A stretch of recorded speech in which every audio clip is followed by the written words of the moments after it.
એકાદશી નામ સર્વેશામ કર્તવ્યમ વ્રત માદરાત. સર્વે એકાદશીનું વ્રત છે ને એ આદરપૂર્વક કરો. ભગવાન શ્રીહરિ બતાવે છે કે જે માણસ એકાદશીનો ઉપવાસ નથી કરતો એ રૌરવ નામના નરકમાં પડે છે. અને એ રૌરવ નામનો નરક કેવો છે? ગાઢ અંધકારથી યુક્તો અંધારિયું ઘોર નરકનો કુંડ છે એ રૌરવ. એની અંદર પડે છે. યાની કાની ચ પાપાની બ્રહ્મ હત્યા સમાની ચ અન્નમાશ્રિત્ય તિષ્ઠંતી સંપ્રાપ્તે હરિવાસરે. હરિવાસર એટલે એકાદશીનો દિવસ, એ હરિનો દિવસ છે. તો એકાદશીના દિવસે શું થાય? આ જગતની અંદર જેટલા કંઈ પાપ થાય, નાનું મોટું પાપ બ્રહ્મ હત્યાની સમાન, અરે પંચ મહાપાપ એનાથી નાનું કે મોટું ગમે એવું પાપ હોય, પણ એકાદશીના દિવસે આ બધુંય પાપ છે ને એ અન્નમ આશ્રિત્ય તિષ્ઠંતી. એકાદશીને દિવસે આ બધુંય પાપ અનાજનો આશ્રય કરીને બેસે છે. એટલે કે અનાજ ઉપર બેસી જાય પછી જે માણસ એકાદશીને દિવસે અનાજ જમે એને આ બધું પાપ લાગે. એટલે એમ કહેવાય કે એકાદશીને દિવસે જે અનાજ જમે એ અનાજ નથી જમતો, પણ કોળીએ આખા બ્રહ્માંડમાં થતું પાપ જમે છે. માટે એકાદશીને દિવસે તો ક્યારેય અનાજ જમાય નહીં. એકાદશીને દિવસે અનાજ જમનારો કેવો છે? તો કયું? માતૃહા પિતૃહા ચૈવ ગુરુહા સચ ઉચ્યતે. એકાદશીને દિવસે અનાજ ખાય એ તો માતૃઘાતી છે, એટલે માતાની હત્યા કરનારો. પિતૃઘાતી, ગુરુઘાતી એટલે પિતા અને ગુરુની હત્યા કરવા સમાન એને બહુ મોટો પાપરૂપી દોષ લાગે છે. એટલે એકાદશીના દિવસે તો ક્યારેય પણ અનાજ જમાય નહીં. શાસ્ત્રની અંદર આપણે જોઈએ ને તો નાનું મોટું કંઈ પણ પાપ થઈ ગયું હોય ને એનું પ્રાયશ્ચિત બતાવવામાં આવ્યું છે. પંચ મહાપાપ થયા હોય ને, બ્રહ્મ હત્યા, કોકના સોનાનું ચોરી થઈ હોય, પછી દારૂ માંસનું ભક્ષણ કર્યું હોય, ગુરુ સ્ત્રીનો સંગ કર્યો હોય, આવા જે ભયંકર મોટા પાપ છે એનું પણ પ્રાયશ્ચિત એટલે કે એ પાપ થકી છૂટવાનો ઉપાય શાસ્ત્રની અંદર બતાવ્યો છે. પણ એકાદશીના દિવસે જે અનાજ જમે એનો જે પાપરૂપી દોષ લાગે એના થકી છૂટવાનો કોઈ ઉપાય ધર્મશાસ્ત્રની અંદર બતાવ્યો નથી. કારણ કે એ પાપ થકી છૂટી જ નથી શકાતો, એવડો મોટું એ પાપ છે. જો આલોકની અંદર કોઈ દારૂનું પાન કરે ને, દારૂનું પાન કરનારો છે એ કેવળ પોતે જ મરી અને નરકમાં જાય, પણ દારૂ પીનારો બીજા કોઈને નરકમાં લઈ જતો નથી. પોતાનું એક કલ્યાણ બગડે, પોતે દુઃખી થાય. પણ એકાદશીને દિવસે જે અનાજ ખાય છે એના પૂર્વજો તો જો સ્વર્ગમાં ગયા હોય ને તો ત્યાંથી પણ ખેંચી અને નરકમાં પાડનારો થાય. એકાદશીને દિવસે અનાજ જમે એના પૂર્વજોનો ઉદ્ધાર થઈ ગયો છે તો પણ એને એ ત્યાંથી પાછા ખેંચી અને નરકમાં નાખે. આટલો મોટો એકાદશીને દિવસે પાપ ખાનારને દોષ લાગે છે. એટલા માટે ભગવાન શ્રી હરિ કહે છે, મનુષ્ય માત્ર આ એકાદશીનું વ્રત તો અવશ્ય કરવું. એમાં પણ વૈષ્ણવ પુરુષ સ્ત્રી ચ કુર્યાદ એકાદશી વ્રતમ.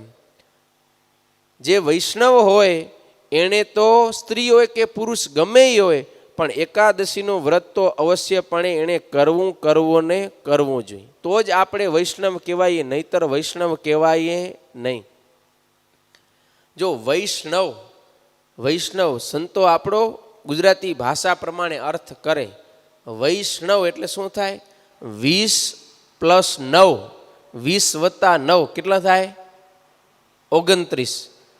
29 વ્રત જે કરે એને વૈષ્ણવ કહેવાય. તો 29 વ્રતમાં શું શું આવે?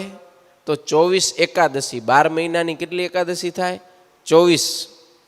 તો 24 એકાદશી પ્લસ રામનવમી, જન્માષ્ટમી, વામન જયંતિ, નરસિંહ ચૌદસ અને શિવરાત્રિ, આ 5 વ્રત. 5 + 24 કેટલા થયા? 29. આ 29 વ્રત કરે એને સાચો વૈષ્ણવ કહેવાય. માટે આટલા વ્રત તો વર્ષ દરમિયાન અવશ્ય કરવા જ. આમાં કંઈ બાંધછોડ ચાલે નહીં. આપણે વૈષ્ણવ છીએ, ભગવાનના ભક્ત છીએ, તો આટલા વ્રત અવશ્ય કરવા જોઈએ. હવે જગતની અંદર વદ પક્ષની એકાદશી અને સુદ પક્ષની એટલે કે અંજવારી એકાદશી ને અંધારી એકાદશી, આ બેમાં ભેદ કરે. ખબર ને, ઘણા એમ માને કે અંજુવારિયાની એકાદશી કરાય, અંધારિયાની કરવાની જરૂર નહીં. પણ શ્રીજી મહારાજ સમજાવે છે, યથા શુક્લા તથા કૃષ્ણા વિશેષો નાત્ર વિદ્યતે. જેવી સુદ પક્ષની એકાદશી છે એવી જ વદ પક્ષની એકાદશી છે, એમાં કાંઈ ઓછા વત્તા છે નહીં. બંને એકાદશી સમાન છે.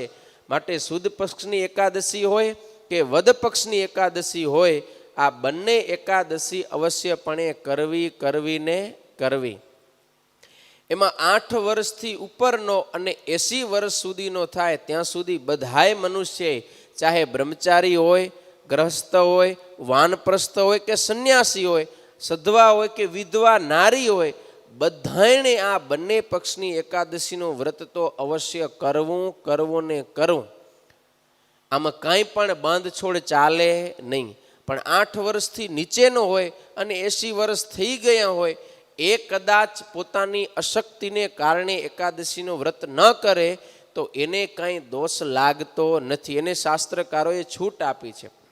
કારણ કે બાળક અને અતિ વૃદ્ધ એને આ નિયમ લાગુ પડતો નથી. તો બાળક ક્યાં સુધી કહેવાય? 8 વર્ષનો થાય ત્યાં સુધી. અને વૃદ્ધ ક્યારે કહેવાય? 80 વર્ષનો થયા પછી. અને પછી ભૂખ લાગે એટલે 18 વર્ષનો ગગો એ બાળક બની જાય તો એ હાલે નહીં. સમજ્યા ને?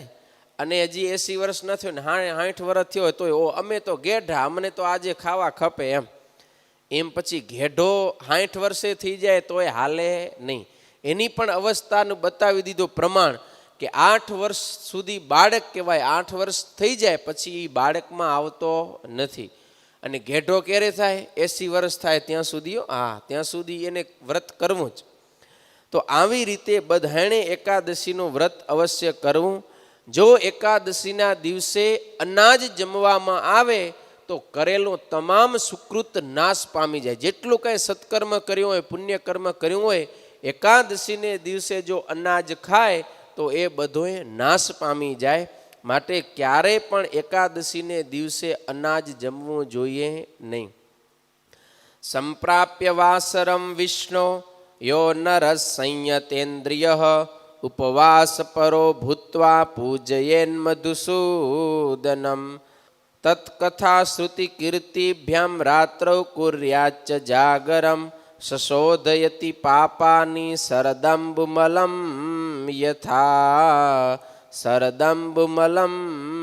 યથા.